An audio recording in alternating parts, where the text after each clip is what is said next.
Dua petani berinisial SU sama BG warga Ogan Komering Ilir Oke sama Banyu Asin diamankan oleh polisi karena sudah tunu lahan kosong punya dewek di daerah Pedamaran Timur Oke sama Tanjung Lago Banyu Asin.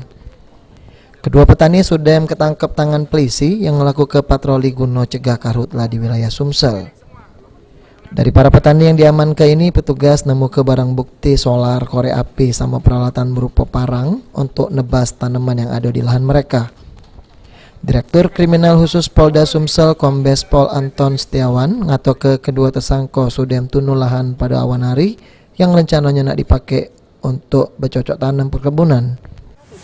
Membakar, membuka lahan untuk dijadikan perkebunan dengan cara menyiramkan solar, kemudian membakar dengan korek api.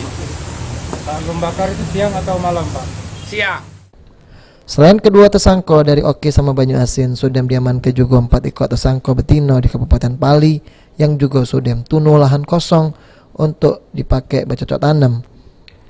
Mencegah kemotongan lahan sama hutan pada tahun ini, Kapolda Sumsel Irjen Pol Eko Indra Heri metu ke maklumat khusus tentang karhutlah, di mana warga atau korporasi yang buka lahan secara ditunuh bakal diinjak sanksi tegas.